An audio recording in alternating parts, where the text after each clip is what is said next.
leaders, dreamers, changemakers, welcome to the Vibrant Living Podcast. Here, limitations shatter and potential explodes into a kaleidoscope of possibility. At the helm, Donna Tashjian, life mastery coach and founder of Vibrant Living International, weaves godly wisdom and Christian perspective into every step, empowering you to discover your purpose and light up your world. Here is your host, Donna. Hello, my friends. This is Donna, and I'd like to welcome you to another episode of the Vibrant Living Podcast, which is all about living vibrantly. And that has a lot of different facets. I am excited to share with you Chris today. Chris has got some amazing ideas and tips, and all around just a big-hearted person who wants to serve, which is my kind of guy, my kind of people. So Chris, welcome to the Vibrant Living Podcast. Where do you live in the world? Oh, thank you for having me, Donna. I hail from Canada, Ontario, specifically in the St. Catharines area. So that's about 15 minutes away from Niagara Falls. All right, that is a beautiful area. So what do you do? And tell us a little bit about yourself. I am a procrastination coach, which I know sounds kind of funny because, people often come to me and they say, well, do you help get over it or do you help us do it better? So there's that. I really got into procrastination coaching, though, because I know how it feels to be stuck sometimes. Although my real origin story is that procrastination actually served me until it didn't, right? So it gave me a minor God complex coming out of high school. I'm sure everybody can sort of see where I'm heading with that. The full story is online if you're interested in seeing it. And that's really why I honed in on procrastination, though. That would be funny to help people do it better. I'm just picturing that. Oh, if you're not a good enough procrastinator, come and see me. I'll help you do it better. I don't think we need that. We're really good at it. Sure. Just in human nature, we want to take the path of least resistance, and that doesn't lead to the destination that we often want.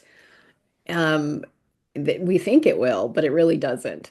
So, what are some tips that you would like to share today to help us accomplish and have more energy? Right. Well, I do have three simple tips I can give in no particular order.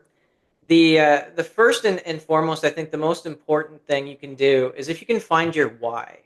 Why do you want to do the specific thing, or why do you really have to do the specific thing, right? Because when your why is high, your cost is low. So whenever you feel yourself stuck, really try to reiterate the why you're doing something. I'll give a really short story about that. So, a long week after work, I'm sitting down on the couch ready to watch my favorite show, and the wife calls to me in the kitchen. Hey, you got to help with the dishes. Excuse me? In my mind, excuse me? I have to do what? I have to do what? What? And then I said, no, it's okay. No, I'm choosing to get up and help my wife with the dishes because I love her. And because obviously, I could sit on the couch and watch that TV show, but then I might be preparing to sleep on it later that night. So, definitely finding your why is a great motivator in those cases. The second tip I really like actually comes from Mel Robbins. I kind of stole it from her, but it is really effective. And it's just that countdown from 5 and just move. So you're giving yourself a countdown, 5, 4, 3, 2, 1, and just start moving. And once you've given yourself that sort of momentum, but you've not only given yourself the physical momentum, you've given yourself the mental momentum, because the brain has been conditioned to know that, when something's counting down, we're doing something, and it's supposed to continue to completion, like, movies, songs, downloads, whatever the case may be. Mm-hmm. And the last tip I really have for you today, and I left it for last because I'm sure that nobody's going to get past this once they see it on the internet. at least that's been my experience, is that when you're feeling down and really not motivated, just giggle. And it's really easy. You want to try it with me right now, Donna? It's a really Sure, simple. Okay, sure. so ha Ha, ha ha ha, ha ha ha ha, ha, ha, ha ha ha ha ha ha, ha, ha, ha, ha, and then ha ha ha ha ha ha ha. ha, ha, ha, ha. And see Yeah. there you go. And so if you can get yourself doing that, you'll get a little bit of an endorphin boost and a little Mhm. bit of a better way to reconnect with the lighter side of life, and maybe you'll be able to get going. Yeah. For me, one of the things when you talked about your why and even what your wife said is that you have to come and do the dishes. As soon as we say those words, I have to, you automatically feel resistance. I should, I have to. And you rephrased it in your own mind when you said my why is because what my wife is really saying is I'm tired. I want to sit on the couch too. Can we get this done together so that we can have a fabulous night instead of sleeping in separate rooms?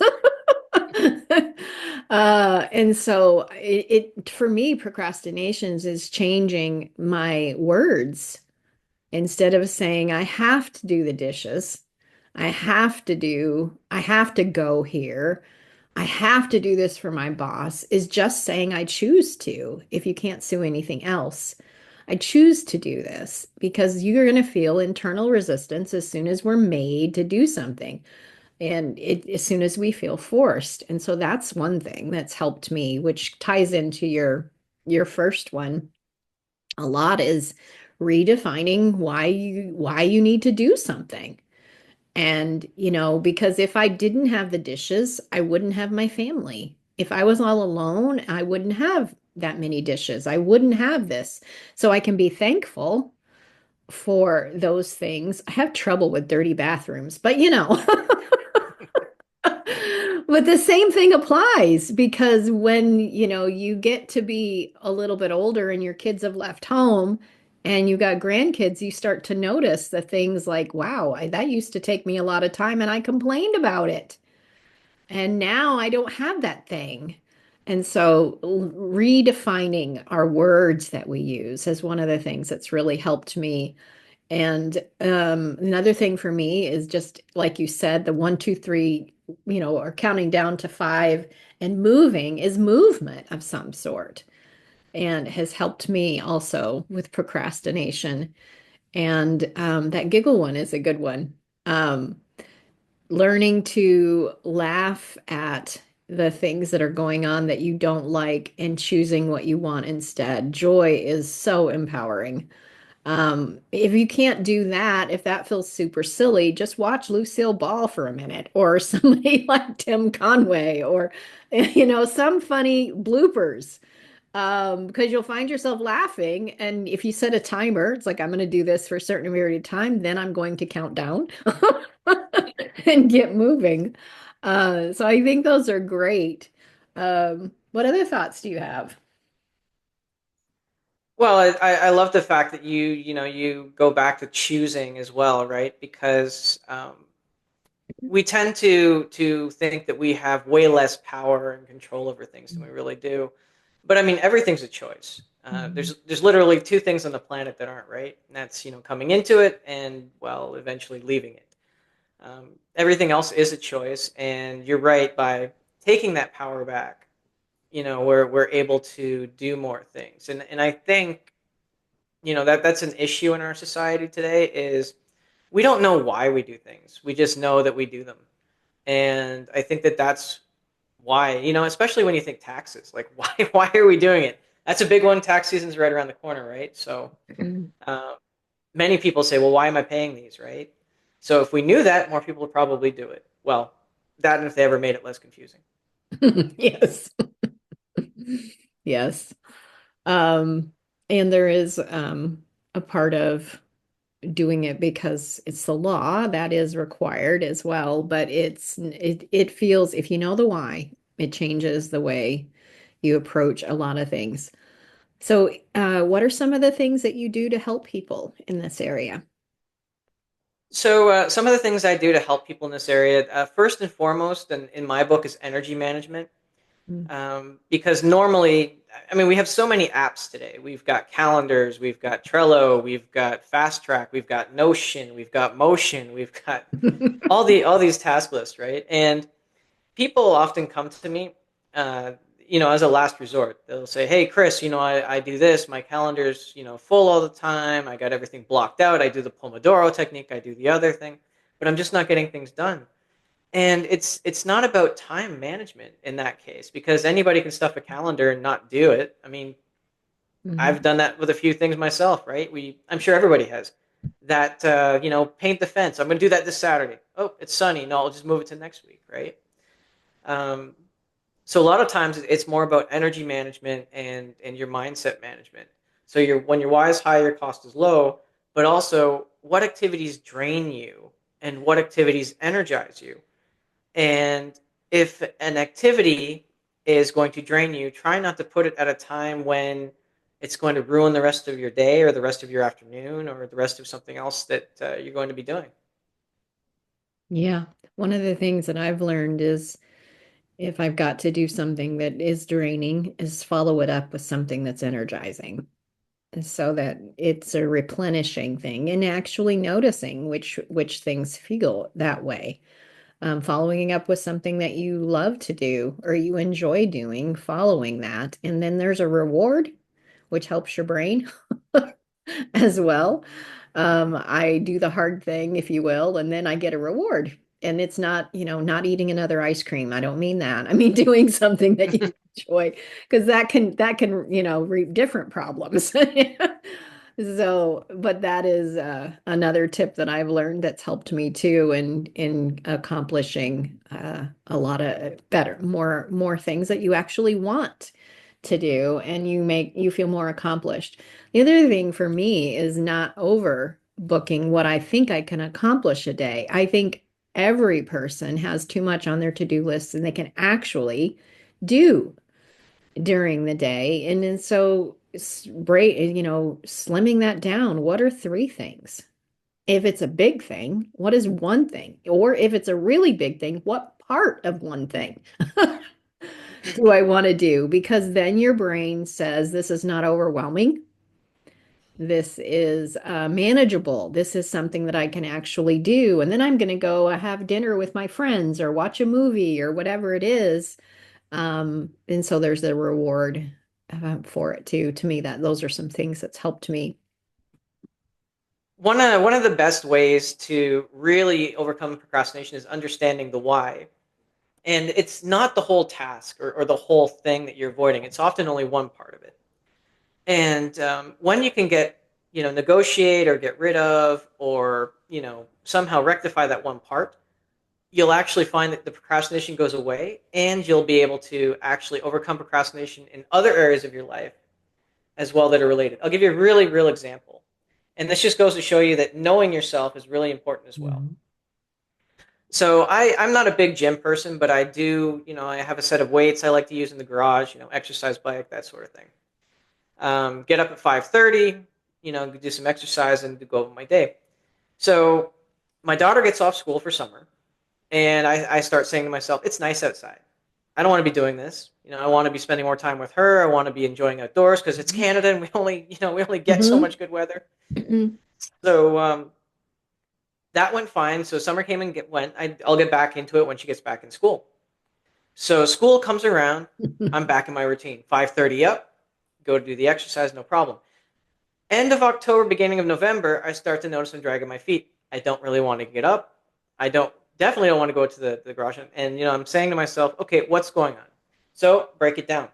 Getting up at 5:30, we know I'm okay with that. Doing the exercise, we know I'm okay with that. Going to the garage, going out to the garage, okay. So the garage is cold because it's cold outside. I don't like Mhm. being cold, therefore I don't want to do it. So I just added one little extra step when I got up in the morning to go out there and turn on the space heater while I have my cup of coffee to get ready, and the procrastination went away. Mhm. Now, the amazing part of that is that you realize the part I don't want to be cold. And there were other things I was putting off that were related to that, like taking my daughter out to build a snowman, going for a winter walk. Whenever these things would come up, I'd pass on them or not do them. But once I realized that it had to do with the cold, then I didn't procrastinate on those, and I actually opened me up to other opportunities that I previously was not open to. And while that sounds like it should have been obvious to me, we all have these subconscious things that we run on, and we don't necessarily aware of them all the time. So that can help as well. That's a really great tip. Thank you for sharing that. So if people want to learn more about you, what you do, and how to reach out to you, where would they find you? Oh, the easiest place is LinkedIn. I'm the only Chris Abdey on LinkedIn, or also my website, procrastinationstation.ca. Okay, wonderful. We'll put that information in the show notes. And do you have one more closing thought that you would like to speak to that person who's feeling overwhelmed, beating themselves up, and a little bit stuck? Well, the first thing I would like to say is that, you're not lazy, you're not broken, you don't need to be fixed, right? It's just that you've, taken on certain programming, and programming can be changed. So that's what I'd like to leave you with, is that you're not lazy and you're not broken. Awesome. Wonderful. Well, thank you so much, Christopher, for coming and sharing. And thank you for doing what you're doing, helping people to feel more happy and fulfilled lives. And I think it's wonderful. So thank you for being here. Thank you for having me, Donna. Well, thank you for joining me for another episode of the Vibrant Living Podcast and our guest, Chris, today. It was such a pleasure talking with him and learning about what he does and what he is passionate about. As your brilliant strategist and the CEO of Vibrant Living, I'd love to help you create a vibrant life.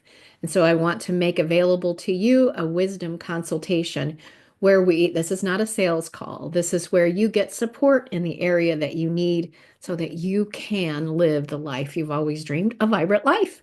So until I see you back here again, have an amazing day. Bye for now.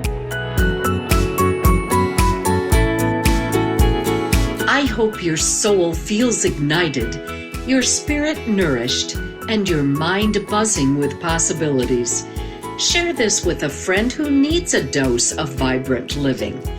Tag us on #Vibrant Living Podcast and tell us your biggest takeaway. For more support, clarity, and wisdom, visit Donna at iVibrantLiving.com. See you soon.